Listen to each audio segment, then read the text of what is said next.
네, 오늘은요, 여호수아서 1장 말씀을 강해하도록 하겠습니다. 새 지도자 여호수아에 대한 부분이 되겠습니다. 자, 1절에 보시면은 여호와의 종 모세가 죽은 후에라고 되어 있습니다. 모세가 120세에 모압 땅에서 죽었어요. 이때가 BC 1405년경인데요. 그러자 이제 하나님이 모세의 수종자라는 거는 이제 보좌관을 말합니다. 보좌관인 여호수아에게 말씀하셨어요. 말씀하여 이르시되라는 거는 이 음성을 통해서 말씀하셨다는 겁니다. 하나님은요, 꿈이나 환상으로도 하나님의 뜻을 알려주시지만은 이번에는 이제 음성을 통해서 이제 말씀하신 것입니다. 그러면서 내 종 모세가 죽었으니 이제 가나안 땅으로 백성들을 이끌고 들어가라라고 말씀하세요. 자, 모세는 무리바 물가에서 혈기를 부렸어요. 그것 때문에 하나님의 가나안 땅에 들어가지 못하리라고 말씀하셨어요. 그런데 이제 모세가 죽었기 때문에 가나안 땅에 이제 들어갈 수 있게 된 거죠. 그래서 이제 여호수아에게 백성들을 이끌고 가나안 땅으로 들어가라는 사명을 주셨던 것입니다. 네, 하나님은요 지금 이 여호수아를 모세의 후계자로 세우셨습니다. 그럼 왜 여호수아를 세우셨냐 하면은요, 여호수아가 모세를 아주 충실하게 보필했기 때문이에요. 모세가 가는 곳마다 다 따라다니면서 아주 성실하게 보필했기 때문에 그를 지도자로 세우신 것이죠. 그래서 하나님은요, 능력 있는 사람을 세우시는 게 아니에요. 하나님은 성실한 사람을 세우세요. 능력은 하나님이 주시면 되기 때문에요, 성실한 사람, 충성된 사람을 하나님이 세우시는 것입니다. 그래서 하나님께 쓰임 받으려면은요, 하나님이 주시는 일에 작은 일이라도 우리가 최선을 다해서 성실하게 감당해야 되는 것입니다. 이 여호수아는요, 헬라어로 하면 예수가 됩니다. 그래서 여호수아는 예수님을 상징하는 것입니다. 그 사탄의 세력을 물리치고 우리를 천국으로 인도하시는 분이 예수님이시잖아요. 그것을 예수님이 바로 우리를 천국으로 이끄심을 말씀하는 내용이 되겠습니다. 그래서 이제 모세가는 죽고 여호수아의 인도로 들어가잖아요. 그러니까 모세가 상징하는 율법으로는 천국을 얻을 수가 없는 거예요. 예수님의 인도에 따라서 영적 전쟁에서 승리해야 돼요. 그래야지만 천국을 누릴 수 있다는 거예요. 예수님을 따라서 영적 전쟁에서 승리해야지 천국을 누린다는 그런 의미가 되겠습니다. 자, 그리고요. 자, 이제 하나님이 항상 모든 것에 그 때를 따라서 그 모든 걸 인도하시는 거예요. 모든 상황을 인도하시는 거예요. 지금 모세가 죽으니까 여호수아를 세우시고 가나안 땅으로 진군하라 하나님이 말씀하셨잖아요. 그러니까 우리의 인생길도 하나님이 다 하나님의 때에 따라서 그렇게 인도하시는 거예요. 그래서 우리가 그 인도를 따라가면 되는 거예요. 내가 앞서지 말고 하나님이 이끄시는 대로 우리가 따라가면 되죠. 특별히 성도는요, 목회자의 인도를 받아야 할 때가 있어요. 그렇지만은 이제는 지도자가 돼서 다른 성도들을 이끌어야 될 그런 때가 있는 것입니다. 그래서 성도는 하나님의 그 부르심에 우리가 순종해서 최선을 다해야 하는 것입니다. 자, 3절에서 4절 보시면은요, 하나님의 이스라엘이 차지하던 가나안 땅의 그 경계를 이제 말씀해 주세요. 그러시면서 내가 이만큼 너희에게 땅을 줄 건데 너희가 발바닥으로 밟는 곳은 다 주겠다라고 말씀을 하십니다. 그러니까 하나님이 이제 그 가나안 땅을 정해 주셨지만 그게 조건이 있어요. 이스라엘이 그 땅을 밟아야 돼요. 그러려면은 가나안 땅에 있는 주민들과 영적 전쟁을 해서 빼앗아야 되는 거예요. 그 땅을 어떻게 주인이 있는데 거기를 밟습니까? 영적 전쟁을 해서 빼앗아야지만 그 복을 차지하는 것이죠. 그러니까 하나님은요, 우리가 하나님 백성이 되면 우리 각자에게 천국의 복을 정해주셨어요. 그 엄청나게 참 그 많은 천국의 복을 정해주셨는데, 그런데 그거는요, 우리가 영적 전쟁을 통해서 빼앗아야지만 얻을 수 있는 복인 것입니다. 우리가 빼앗은 만큼만 누릴 수 있는 거예요. 너희가 발바닥으로 밟는 것은 다 주신다고 하셨잖아요. 우리가 빼앗은 만큼 그걸 누리는 거죠. 그래서 천국은요, 땅 따먹기와 같은 거예요. 우리가 하나님의 이만큼 나에게 복을 정해주셨어도 내가 요만큼만 빼앗으면 요만큼만 누리고 내가 많이 빼앗으면 많은 복을 누리게 되는 것입니다. 그래서 하나님이 주시는 이 천국의 복은 저절로 얻는 것이 아닙니다. 영적 전쟁을 통해서 빼앗아야만 얻을 수 있는 거예요. 그러니까 그 어둠의 영들하고 악한 영하고 싸워야 돼요. 내 안에 있는 죄와도 싸워야 되고요. 외부에 있는 이 어둠의 자녀들, 어둠의 그 권세하고도 싸워야 되는 거예요. 그건 이제 기도로 싸워야죠. 뭐 그냥 대적하고 같이 싸우는 게 아니라 이제 기도로 이제 싸워야 되는 거죠. 네. 그래서 근데 내가 하나님 믿었는데 나는 왜 천국의 복을 받지 못했나? 그럼 그 이유는 뭐냐면은요, 내가 영적 전쟁을 회피했기 때문인 것입니다. 두려움으로 인해서 영적 전쟁을 회피하면은요, 천국의 복을 누릴 수가 없는 거예요.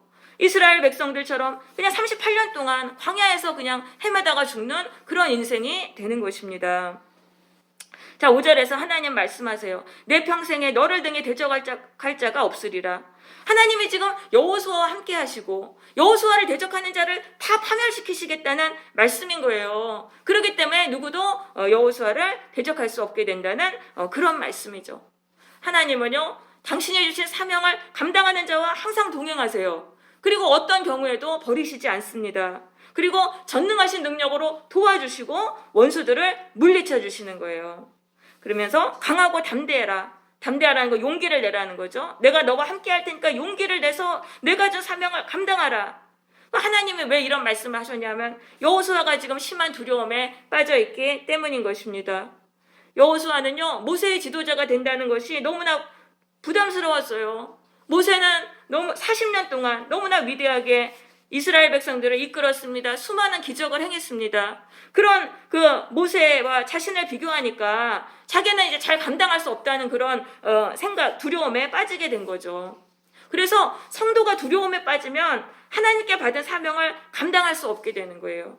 그래서 마귀는요, 우리 성도에게 두려움을 주어가지고 사명을 감당하지 못하게 합니다. 그래서 우리는 두려움을 물리쳐야 되는 거예요. 두려움이 우리의 적인 것입니다. 그래서 우리는 하나님이 나와 함께 하신다는 것을 믿고 두려움을 물리치고 하나님이 주신 사명을 감당해야 하는 것입니다. 그리고요, 성도가 사명을 이제 받을 때는 다른 사람과 나를 비교하지 말아야 하는 것입니다. 하나님은요, 모세는 모세대로 쓰시고 여호수아는 여호수아대로 쓰시는 거예요. 능력과 승리를 주시는 분은 하나님이시기 때문입니다. 그래서 우리는 그 남을 비교할 필요가 없는 거예요. 7절에서 좌로나 우로나 치우치지 말라고 말씀하세요. 인간적인 생각을 따름으로 하나님의 말씀의 길에서 벗어나서 행동하지 말라는 그런 말씀이죠. 그리고 8절에서는 율법책을 내 입에서 떠나지 말게 하라. 이거는 단순히 그 말씀을 읽는 차원을 넘어서 항상 그 말씀에 사로잡혀 있는 그 상태를 말하는 것입니다. 항상 우리의 생각이 하나님의 말씀에 사로잡히도록 하라는 거예요. 주야로 그것을 묵상하라. 하나님의 말씀에 꽂혀서 밤낮으로 말씀을 묵상하라는 거예요. 그럴 때 우리의 영혼이 말씀의 지배를 받게 되는 것입니다. 그리고 다 지켜 행하라. 타협하지 말고 다 지키라는 거예요. 거기 일부만 이렇게 지키지 말고 다 지켜서 행하라. 그러면 내 길이 평탄하게 될 것이며 내가 형통하리라. 평탄하다는 건 돌진한다, 전진한다는 거예요. 앞으로 계속 나간다는 거예요. 전진한다. 형통한다는 거는 번영하고 성공한다라는 그런 말씀인 것입니다. 그래서 하나님은요, 우리가 하나님의 그 말씀을 막 묵상할 때 그때 우리에게 전략을 주시는 거예요. 인생의 그 수많은 전쟁이 있지 않습니까? 그 전쟁에서 승리할 수 있는 그 전략을 이 말씀을 묵상할 때 주시는 거예요, 그때. 그러니까 우리가 말씀이고 승리의 전략인 거예요. 말씀이고 승리의 전략이에요. 그래서 매일 하루를 시작하기 전에 말씀으로 하나님께 그 지시를 받아야 돼요. 내가 오늘 영적 전쟁에서 어떻게 해야 되는지. 그리고 그 말씀을 그대로 행하면은 우리는 항상 승리하게 되고 그래서 형통하게 되는 것입니다. 그래서 승리의 비결은 무엇입니까? 우리의 영혼이 하나님의 말씀으로 충만해지는 거예요. 하나님의 말씀으로 충만하게 돼서 그 말씀에 순종하는 것이 바로 승리와 형통의 비결인 것입니다. 네, 9절입니다. 내가 내게 명령한 것이 아니냐. 자, 두려움을 물리치고 영적 전쟁에 임하는 것은 하나님의 명령이라는 거예요. 하나님의 명령이기 때문에 이거는 꼭 해야 된다는 거예요. 뭐 해도 되고 안 해도 되는 게 아니라 우리는 반드시 해야 된다는 것이죠. 그러면서 두려워하지 말며 놀라지 말아라. 하나님이 또 같은 말씀을 반복해서 말씀하세요. 왜냐하면 지금 여호수아는 여전히 두려움에 사로잡혀 있어요. 그렇기 때문에 하나님이 그를 두려움에서 해방하시기 위해서 반복해서 말씀하시는 것이죠. 그래서 하나님이 반복해서 말씀하시는 거는요, 꼭 우리가 마음에 새기고 순종해야 돼요. 나한테 필요한 말씀이니까 계속 그거를 반복해서 말씀하시는 것입니다. 그래서 여호수아가 하나님께 이제 계속 강하고 담대하라는 말씀을 계속 들으니까 드디어 이제 그 지도자의 사명을 받아들이게 됩니다. 그래서 이제 10절에 보면은 백성들의 이제 관리들에게 막 명령을 내리고 이렇게 이제 가나안 백성 정복 전쟁을 준비시키는 그런 일을 이제 시작을 합니다.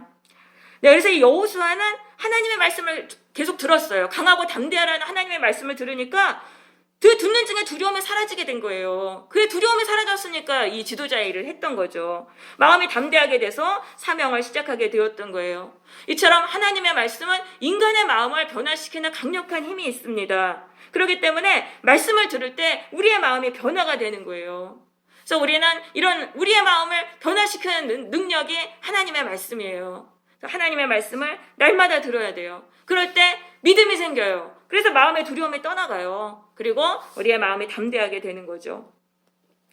자, 이제 12절부터는요, 요단 동편의 그 세 지파에게 내린 그 명령에 대한 부분이 되겠습니다. 자, 여호수아가 이 루벤, 갓, 므낫세 반 이 세 지파에게 가나안 정복 전쟁에서 앞장설 것을 이제 명해요. 왜냐하면 이 지파들은 미리 요단 동편의 땅을 차지했어요. 그리고 모세하고 약속했어요. 이 땅을 우리에게 주면은 우리가 이 요단강 이 서쪽에 가나안 땅 정복 전쟁 때 앞장서겠다고 약속을 했어요. 그러니까 그것을 이제 지키라고 여호수아가 이들에게 명하는 것이죠.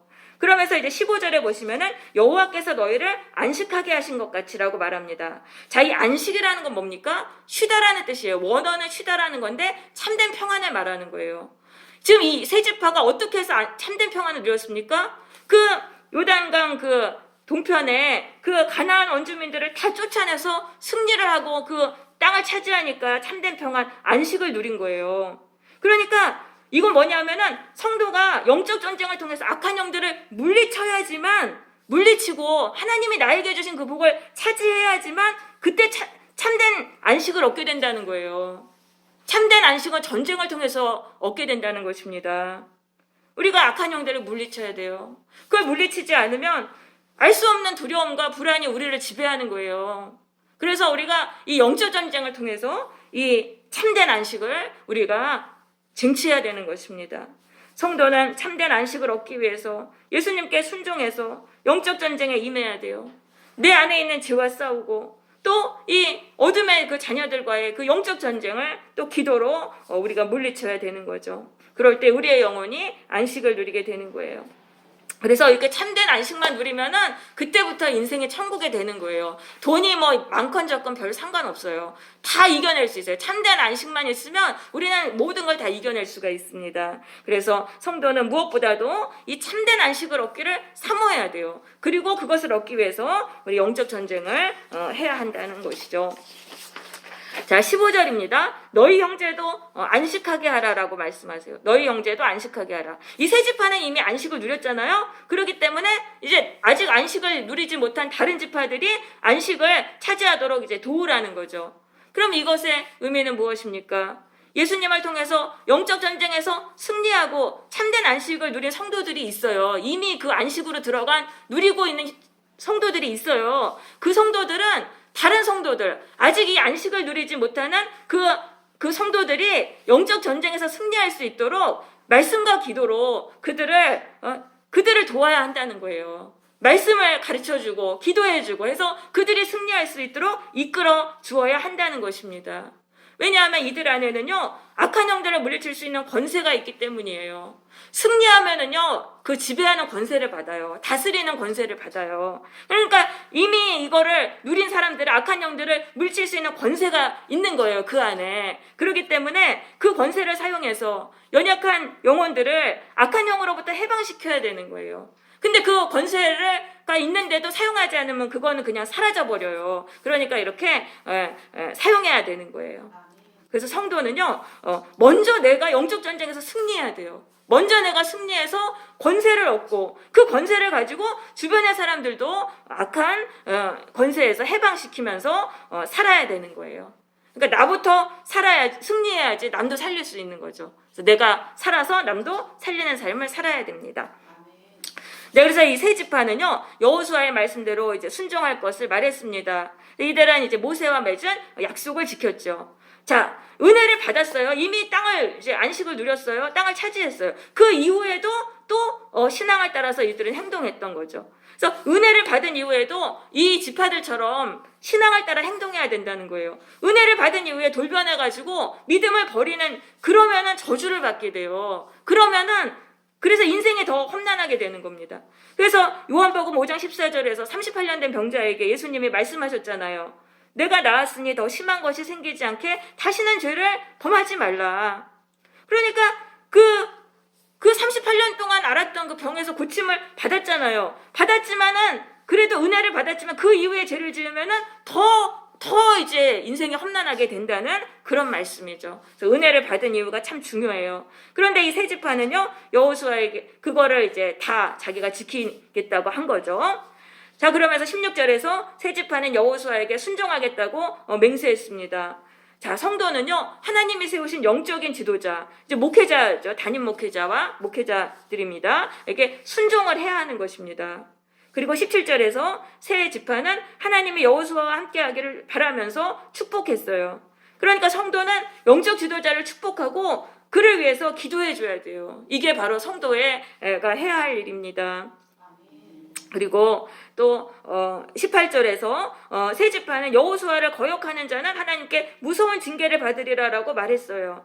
그러니까 하나님이 세우신 그 영적 지도자에게 순종하지 않으면 하나님께 저주와 심판을 받아요. 그래서 왜냐하면 영적 지도자에게를 거역하는 게 하나님을 거역하는 것과 같기 때문인 것입니다. 그래서 우리가 참 이거를 잘해야 돼요. 우리가 목회자에게 참 우리가 너무 그렇게 마음에 안 들어도 막 앞에서 대적하고 이러면은 참 저주를 받게 됩니다. 그래서 우리가 성도는 하나님께 복을 받기 위해서 우리 안에 우리가 왜 자꾸 순종하지 못하냐면 불순종의 영이 강해서 그런 거거든요. 이거를 자꾸 굴복시켜야 돼요. 불순종의 영을 굴복시키고